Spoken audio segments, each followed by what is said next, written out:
Dans cette vidéo, je vais parler du fait que les parents qui partent, comment dire, en Occident et puis qui laissent leurs enfants dans la famille avec des voisins, des connaissances, euh, comment dire, ces enfants-là ne sont pas, je dis pas pour tout le monde, hein, mais dans mon cas, moi, j'ai constaté que ces enfants-là n'étaient pas protégés. Et dans certaines situations, en fait, même le fait qu'on envoie de l'argent ne peut pas sauver un enfant, euh, selon les difficultés rencontrées. Je donne des exemples.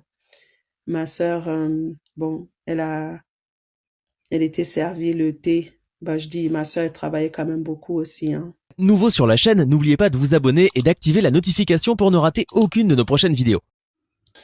Donc, nous sommes restés en tout 3 ans chez cette dame alcoolique.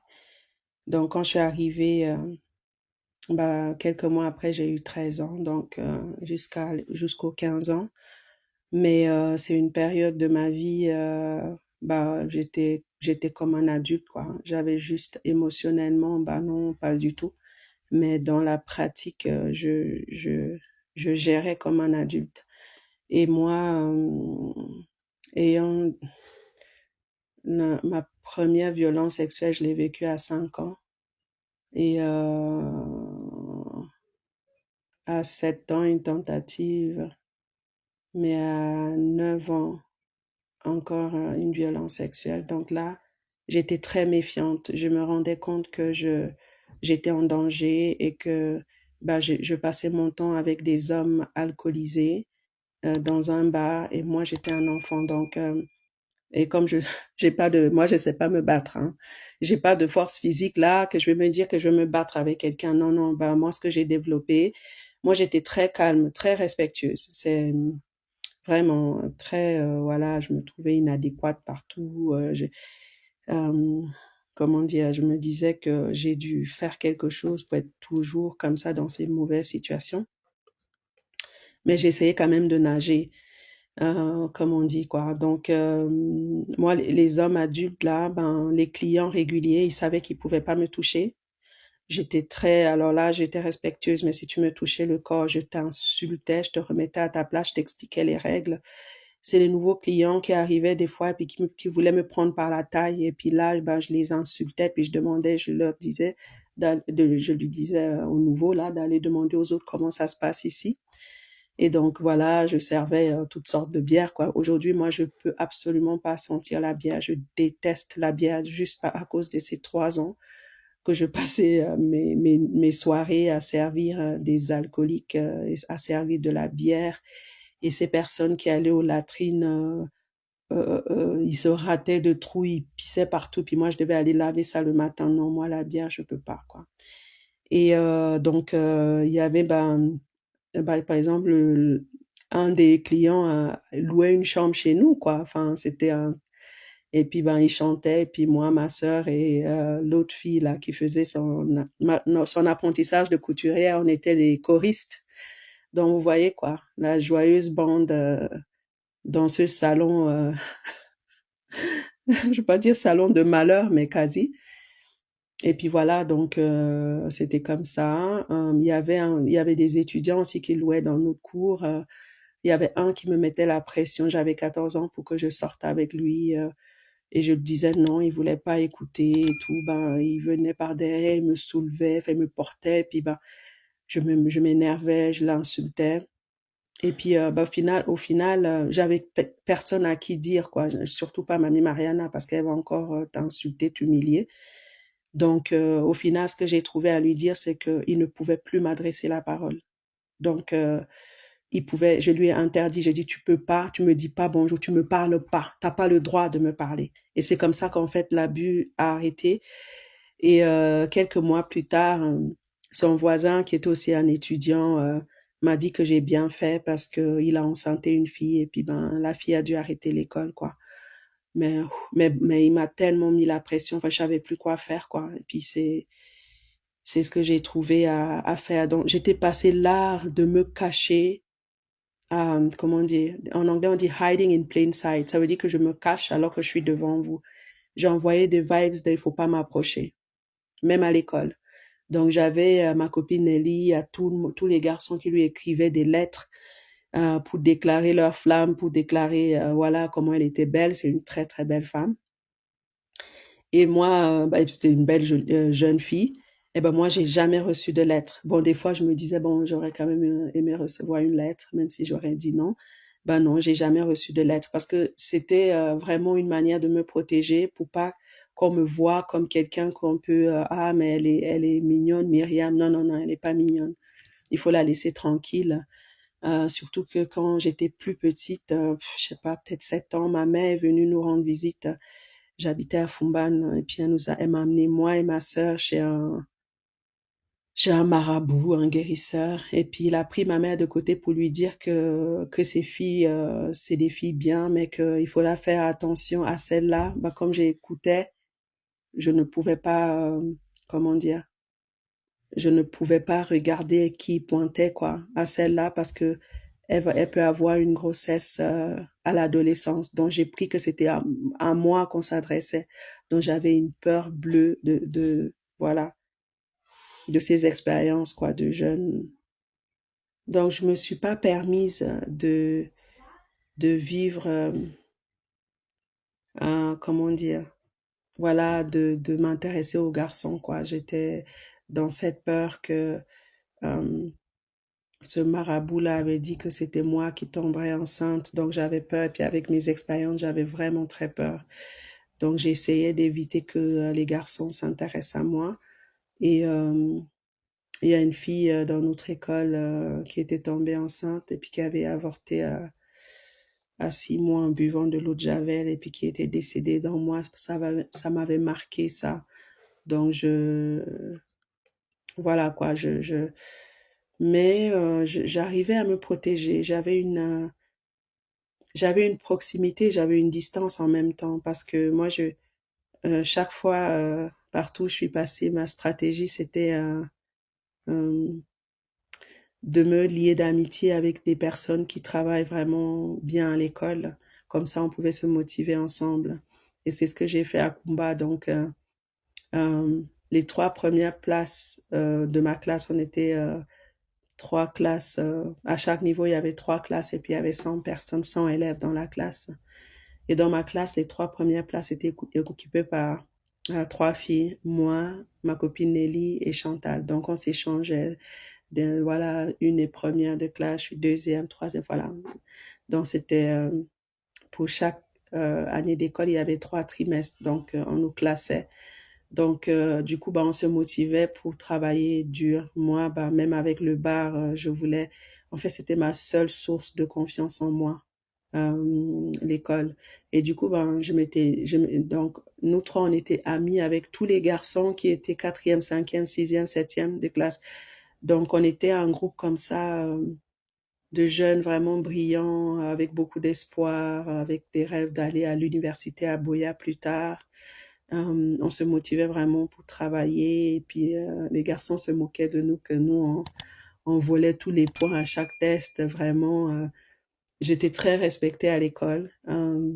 À l'école, j'étais une autre personne comparée à la maison. Je parlais beaucoup plus, je parlais trop. Donc, ça faisait qu'on me punissait, on m'envoyait couper l'herbe avec la machette, on me faisait nettoyer la boue dans la classe. Comme je m'exprimais pas à la maison, bah, à l'école avec les autres enfants et mes amis, je n'arrêtais pas de parler, de rigoler, de raconter des blagues.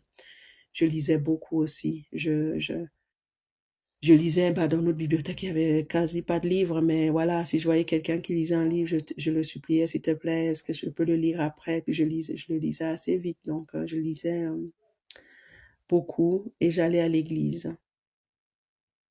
J'allais à l'église. La mamie, c'est le seul moment de paix que j'avais avec mamie Mariana parce qu'elle allait à l'église baptiste. Et mon père, que j'ai pas beaucoup connu, j'ai entendu et que j'idéalisais d'ailleurs, j'ai entendu qu'il était à l'église baptiste. Donc j'ai commencé à aller à l'église avec mamie Mariana. Et je priais à Dieu, ça me réconfortait énormément de penser qu'un jour je quitterais ma situation, que la situation changerait. Et mais en même temps, pour ces histoires de prédation, ben, je voyais, par exemple, ma sœur avait un ami, enfin avait des amis quand elle allait chez ses amis, il y avait un cousin un peu plus âgé. Je voyais qu'il voulait isoler ma sœur pour lui faire des choses. Je reconnaissais. Et du coup, ben, sans dire à ma sœur, j'allais tout le temps la chercher. Je l'engueulais pour pas qu'elle aille là-bas. Et quand elle était plus grande, on a pu en parler. Et puis j'ai dit que oui, ben, je voulais pas. Et puis elle m'a remercié, quoi, parce que elle-même, elle a compris en étant grande que, justement, il voulait lui offrir des colliers. Enfin, voilà, qu'il essayait de l'isoler, de lui faire quelque chose, quoi. Et moi, je le savais. Et puis voilà, quoi, on se serrait les coudes, on va dire. Dans cette vidéo, je vais parler du fait que les parents qui partent, comment dire, en Occident et puis qui laissent leurs enfants dans la famille avec des voisins, des connaissances, euh, comment dire, ces enfants-là ne sont pas, je dis pas pour tout le monde, hein, mais dans mon cas, moi, j'ai constaté que ces enfants-là n'étaient pas protégés.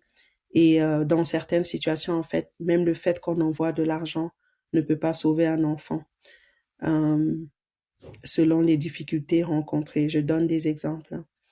Ma sœur, bon, elle était servie le thé. Bah, je dis, ma sœur, elle travaillait quand même beaucoup aussi, hein. Elle avait quand même des tâches.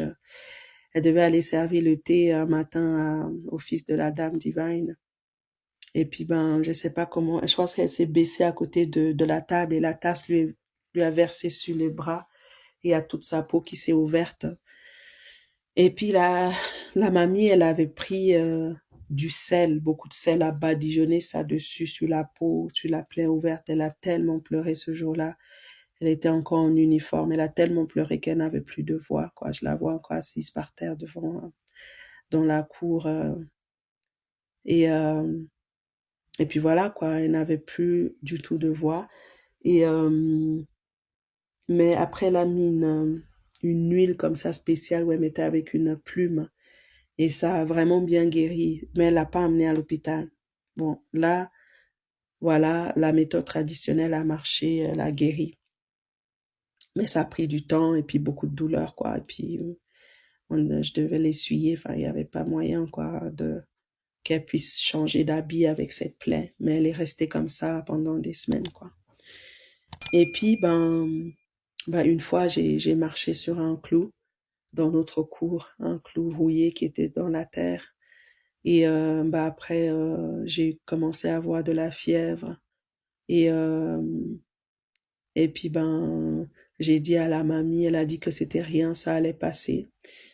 Et puis, ben, même si elle recevait de l'argent de ma mère, ben, elle n'a pas choisi de m'amener à l'hôpital, quoi. Pour elle, elle a minimisé que c'était rien, que ça allait passer et tout, mais seulement ça s'empirait. J'avais de plus en plus de fièvre. Et puis, au bout d'un moment, ben, après, je sautillais parce que mon pied avait gonflé dessous. Et puis, ben, après quelques jours, je n'arrivais même plus à sortir du lit, en fait. Et c'était au point où j'avais même plus de force, même pour supplier la mamie pour m'amener à l'hôpital.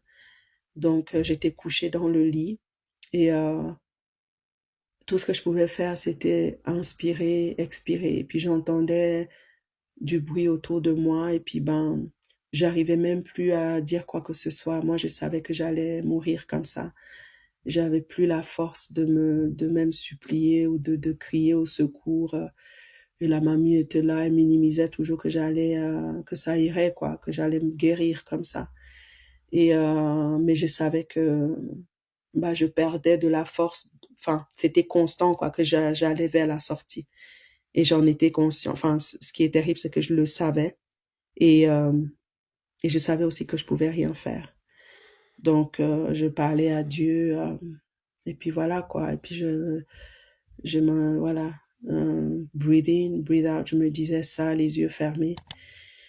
C'était pendant les vacances. Donc, Nelly n'a pas pu venir me chercher pour aller à l'école parce qu'elle aurait vu mon état, elle aurait aidé, elle aurait tout fait pour m'aider. Ça, je le sais. Elle aurait dit à ses parents et tout. Hum, mais voilà, quoi. Donc, en fait, c'est le papa, les trois enfants qui étaient en pension chez Mamie Mariana, dont je m'occupais aussi. C'est leur papa qui est venu rentrer de voyage de ses business, qui est venu les voir et m'a vu au lit. Et il a déclaré, mais cet enfant est en train de mourir. Et puis c'est lui qui a appelé un taxi, qui m'a aidé à monter dans le taxi, qui m'a amené à l'hôpital. Et puis on m'a donné l'injection de tétanos avec des médicaments que j'ai commencé à récupérer. Et cette histoire, ben, j'ai pas pu pleurer cette histoire pendant des décennies, quoi. Mais ça m'avait tellement choqué parce que s'il y avait pas cette personne, ben, Mr. Steven, j'oublierai jamais, ben, je serais partie comme ça, quoi. Des années plus tard, d'ailleurs, j'ai retrouvé la trace d'une de ces filles sur Facebook et je lui avais écrit, on avait échangé, j'ai dit, ben, dis merci à ton papa parce qu'il m'a sauvé la vie, je l'oublierai jamais, vraiment, jamais. Avec 10 000 francs CFA, ma mère envoyait des fois, je sais pas, 500 000 francs CFA, tout ça, mais il fallait 10 000 francs CFA pour sauver ma vie. Ben, la personne négligente avec qui j'habitais n'a pas pu prendre la bonne décision pour sauver ma vie. Et puis, ben voilà, on aurait dit à ma mère que je suis tombée malade. Voilà, on lui aurait raconté ce qu'on veut raconter. Et puis, qu'est-ce qu'elle aurait pu faire, en fait? Donc, c'est ça, quand on laisse des enfants dans certaines situations, mais en fait, les enfants ne sont pas protégés, quoi. Et souvent, les camarades me disaient, ah, parce qu'au bout d'un moment, ma mère a commencé à envoyer des habits, des baskets, des fois bah, des casquettes, un petit jouet par-ci, l'appareil photo. Et mes camarades me disaient, mais t'as trop de chance, regarde ce que tu as que nous on n'a pas. Et moi, dans mon cœur, parce que je racontais pas non plus aux autres ce qui m'arrivait à la maison, ben moi, j'avais envie de leur dire, mais moi, je vous donne tout ce que j'ai reçu pour venir vivre chez vous, quoi. Moi, je change ma place, je vous donne tout, tout, tout. Mon appareil photo, mes habits neufs, je donne tout pour venir vivre chez vous, quoi. Parce que, ben, par exemple, une de mes copines, Chantal, une fois, au lieu d'aller chez moi directement, j'étais allée chez elle avant de rentrer chez moi et j'avais été choquée, quoi. C'était une mère célibataire avec 3 enfants, dont, enfin, Chantal, c'était l'enfant du milieu. Comment la mère a accueilli ses enfants. On aurait dit qu'elle rentrait d'un grand voyage, alors qu'elle rentrait juste d'une journée d'école. Elle était contente, elle est allée l'embrasser, elle était en joie que sa fille revienne de l'école. Elle avait cuisiné, j'oublierai jamais, un haricot noir en sauce tomate, quoi, comme on fait au Cameroun avec du riz. Et puis elle a servi son enfant, enfin, je sais pas, moi, waouh, quoi, ça me dépassait complètement parce que, ben, chez moi, m'accueillir, quoi, on m'insulte et tout, je dois aller cuisiner, au feu de bois là, enfin voilà, enfin waouh, ça me montrait tout ce que je n'avais pas dans ma vie, quoi. Et puis c'est vraiment un sentiment que j'ai eu toute petite, que tout ce que tout le monde pouvait avoir facilement, pour moi c'était inatteignable, quoi. Juste avoir des parents bienveillants ou des adultes bienveillants qui s'occupent de moi, je me dis mais je sais pas ce que moi j'ai fait pour que ce soit si difficile. J'ai beau m'améliorer, j'ai beau être un enfant, j'ai beau faire comme il faut, écouter. Bon, au début, j'écoutais pas, on va dire. Ça, c'est une autre histoire. J'allais beaucoup dans la forêt parce que les humains, voilà. Et on me tapait beaucoup pour ça. J'ai beau, ben voilà, j'ai fait tout ce qu'on veut, mais ça ne marche toujours pas. J'ai toujours pas d'adulte bienveillant pour s'occuper de moi. Et puis, ben voilà, ça me désespérait, quoi. Et puis surtout de voir ce méchant contraste. Comme j'allais mais j'allais des fois chez ma copine Nelly, quoi. Elle avait sa chambre et tout. Quand elle rentrait, on lui apportait sa nourriture. Elle devait faire, voilà, elle devait juste manger et puis étudier. Et puis, j'aimais le fait que leur maison était à côté d'une rivière. Et puis, le matin, elle se lavait à la rivière. Enfin, je sais pas, j'aimais ça, quoi. L'idée, elle descendait comme ça. Et puis, il y avait une rivière en bas. Un petit ruisseau, pas vraiment une grosse rivière, mais un ruisseau. Et puis, de l'eau très claire comme ça, elle pouvait se laver là. Donc quand je venais chez elle, je voulais qu'on descende voir le ruisseau. Et puis sa mère était très gentille, très aimante. Une dame d'une douceur, quoi. Et ouais, j'avais même pas l'occasion de pouvoir même aller chez ses amis beaucoup parce que j'étais coincée au bas. Je pouvais aller de temps en temps, quoi. Et mais je voyais comment c'était pas la même chose qu'on vivait à la maison. Donc je sais que les parents, des fois, travaillent en Europe, se serrent la ceinture, ne mangent même pas comme il faut pour envoyer de l'argent en pensant qu'on s'occupe bien de leurs enfants. Ben, dans mon cas, de ce que j'ai vu, ben non, c'était pas ça, quoi. C'était pas ça.